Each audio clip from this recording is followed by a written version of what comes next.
I spend a lot of time thinking about and trying to find information asymmetries. This is not an uncommon idea. I think a lot of people understand the value of knowing something that not a lot of other people know. That's why it's so satisfying to be a part of Cardano. We're already a gigantic community, so it would be disingenuous to say there aren't a lot of people on the plus side of this asymmetry. But the remarkable part is that it's so binary. People in crypto either ignore Cardano or they're in Cardano. I think that's still the case because they look at Cardano and ask, where are the dApps? But they're missing information about one crucial item. We call it Vossel, and it happens on September 22nd. Ready? Let's go.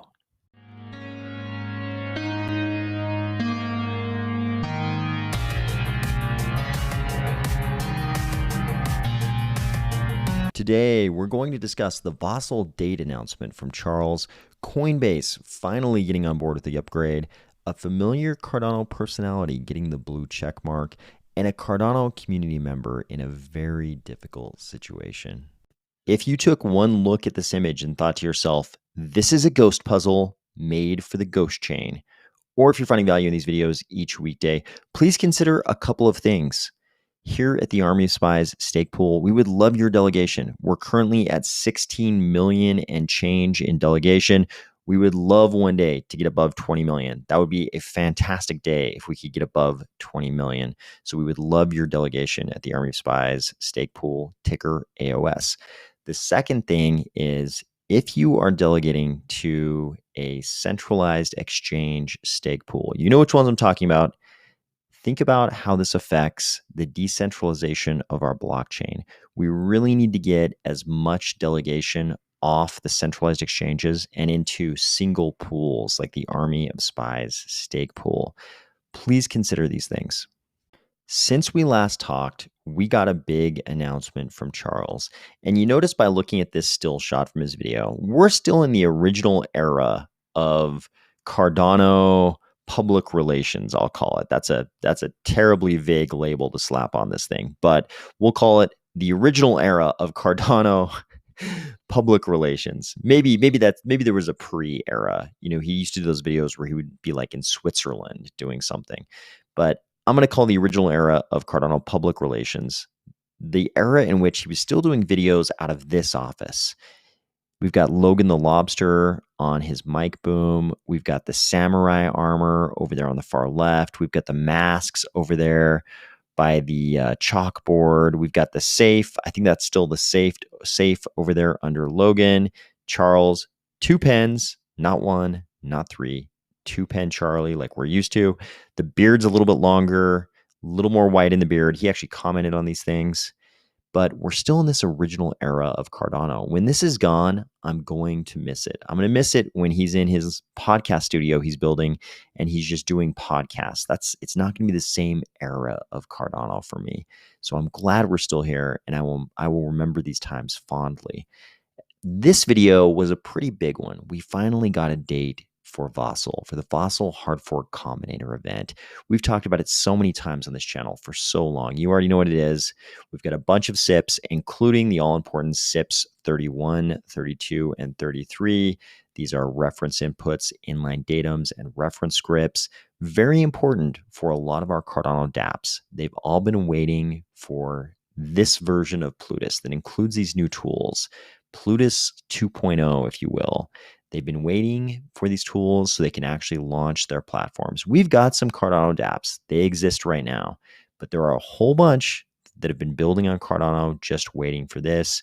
We always hear the figure that there are 1,000 projects building on Cardano. I think that's accurate. How many of them have been building and waiting for the Vossel Hard Fork Combinator event?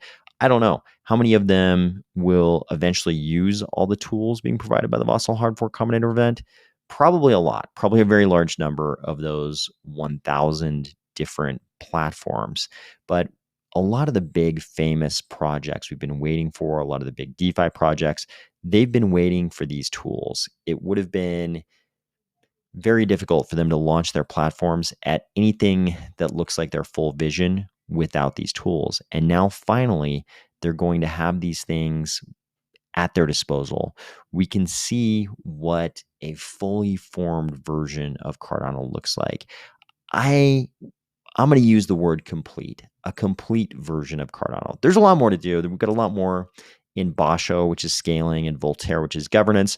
There's a lot more to do in terms of those things, but we haven't really seen a version of the Cardano blockchain, of the Cardano ecosystem, where the projects have these tools at their disposal, where so many of these big platforms can finally launch. We haven't seen this yet. We kind of all think we know what it looks like, but no one's actually seen this yet. This is going to be something new, a new era of Cardano. The really weird part is that we, the Cardano community, the people who are already in Cardano, we're pretty much the only ones who know about Vossel. People outside of Cardano, they sort of look at Cardano compared to other blockchains like Ethereum, of course, Solana, blockchains like that, that are already, arguably in their final manifestation in terms of expressivity. Obviously, Ethereum is about to undergo their merge, and they will definitely be making a big change from proof of work to proof of stake. But in terms of expressivity, I mean, this is a change in Sybil control mechanism. This isn't a change in their smart contracting platform. This is not a change in terms of expressivity. This is a change in Sybil control mechanism. So people look at those kinds of blockchains, and they look at the number of dApps currently running, and then they look at Cardano. Our critics look at Cardano, and we've got a handful of dApps, and I'm very, very grateful. Very grateful for those developers who have already deployed things on Cardano. I think they deserve a huge amount of credit for getting to that point even before Vossel. But the critics of our ecosystem would look at that number of dApps that are currently running, that handful, and say, this is nothing. Obviously, there must be something wrong with Cardano if these are the only dApps, a Cardano proponent can name when the topic comes up in conversation. Obviously, there must be something wrong. And that ends their inquiry. They terminate their inquiry into Cardano because they say, how many DEXs do you have running? And we've got quite a few, actually, a shocking number given that we're pre-Vossel. How many lending platforms have you got running? None. They're all waiting for Vossel. Do you have synthetics platforms? None currently deployed. They're waiting for Vossel. Do you have, and you can name any number of use cases in DeFi or otherwise, but if it's not NFTs or one of our DEXs that are currently running and the handful of other projects, we've got really interesting RealFi projects, but a lot of people don't even know that RealFi exists or that it's even a goal of any blockchain. So they mainly focus on things like NFTs. Cardano does have a very vibrant, an amazingly vibrant NFT scene. Do you have DeFi? We have a handful of DEXs. And then they start naming other use cases and they come up empty, and that ends their inquiry. They don't know that Vossel's coming. They don't know anything about Plutus. They don't know anything about the development plan of Cardano. But Charles makes a really good point in this video. He says, it's really easy. He doesn't actually, I'm putting words in his mouth, but what he communicates is that you could start off with a very high level of expressiveness and then scale it back. That would be one approach. The problem with that approach is that when you start with a very high level of expressiveness and then try to scale it back to accomplish other needs, like the other legs in the blockchain trilemma, scalability and security, what happens is when you scale back expressiveness, a bunch of people will have made use of that additional expressiveness you're now scaling back. And the contracts they wrote, making use of those, upper levels of expressiveness, those contracts break. They either break or, exploits might be created because something breaks. Maybe the smart contract continues working, but all of a sudden this new exploit is available because, some level of expressiveness has been cut away there, been pared away, or maybe the contract just breaks in general. Whereas if you start the other way, if you start with a lower level of expressiveness, which I think we can all agree that's what Cardano did. Plutus 1.0, not as much expressiveness without things like reference inputs, reference scripts, inline datums. If you start with this lower level of expressiveness, and then you add expressiveness, you don't break things that your ecosystem developers have already deployed. We could debate whether or not this second mover advantage is actually a thing and whether or not Cardano has it. I don't think that's what's important here. What's important here is that there is this very important missing piece of the Cardano puzzle that's going to be filled by Vossel. These are things the projects really need, and they're kind of the last things the Cardano blockchain needs to become kind of a complete version of itself, a version of itself where all of these different use cases can launch. Sure, will new things be identified? Of course. Will IOG and the Cardano Foundation and Emergo add new things to the Cardano ecosystem going forward? Of course. Is there a lot to do with Basho and Voltaire? Yes, of course. But we're kind of reaching that point where they've hit all the important things. And outside of Cardano, I don't think anybody even knows. I think if you said the name Vossel to people in other ecosystems, very, very few of them are even going to know what that is. Cardano's had a lot of named hard fork combinator events. We've had, all kinds of things. Alonzo, Shelly, Mary, Allegra, all these different names. This is just another named hard fork combinator event. They just think of it as another upgrade. I don't think outside of Cardano, people realize what a big sea change this is in our ecosystem. When I say ecosystem, I really mean in the ecosystem, not in the base. It is a big change in the base layer protocol, but it's an even bigger change for all the projects that comprise the ecosystem. I don't think people outside of Cardano really understand this. And I think us inside of Cardano, we have the great advantage of this information asymmetry right now. One of the reasons we now have a date for Vossel is probably this. Coinbase is finally showing as in progress on the IOG Vossel upgrade dashboard. You notice that Binance is already nearly there. They're almost finished. Coinbase, I think you can do better. Next time, let's shoot for better. Let's get in progress long before Binance is nearly there. That would be progress. Speaking of progress, it looks like Twitter finally gave Tim Harrison a blue check mark. This is good progress. It should have been easier, though. I mean, if the purpose of the blue check mark is so that you can trust that, I know in crypto, we're not all about trust. We're definitely about trustlessness. But since we do have to use this centralized platform, and they're sort of providing this layer of trust that we can trust that this Tim Harrison is really the real Tim Harrison, so it can be a trusted channel of communication. This probably should have happened a lot sooner, since Tim Harrison does a gigantic chunk of the communicating about Cardano. It seems like this should have been a much easier case for Twitter than it was. Over the weekend, I also saw this post from Kirilo Glivin. You might remember that Kirilo was the creator of the Ukrainian Peaceful Well NFTs. And he had said, all the money from the CNFTs that I create and sell goes to Ukrainian families with children who are suffering from the war, including mine. And Kirilo's post was this: important due to a family emergency. I am selling my ADA handle collection of 50 plus items. More info here. I really need your support. And when you see something like this, if you're like me, you kind of find yourself hoping, okay, a family emergency could be a wide spectrum of different things. I hope this is on the side of the spectrum that involves things that aren't that serious, non-life threatening things. Unfortunately, it turns out that Kirilo is not overstating things here.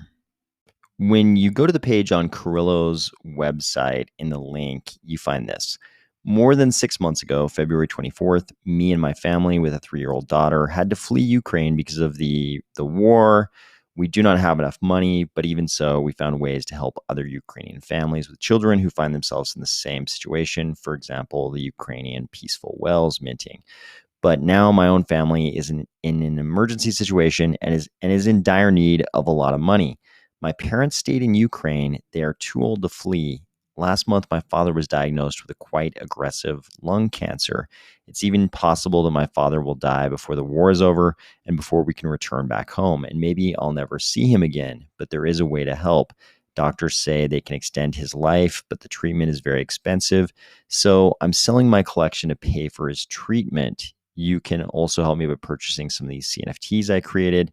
However, the best help will be the purchase of this Ada Handle collection, or at least share this page on social media. Carillo, imagine this for a second. The country you call home is invaded by a foreign military. You're forced to flee with your 3-year-old daughter, along with a bunch of other refugees.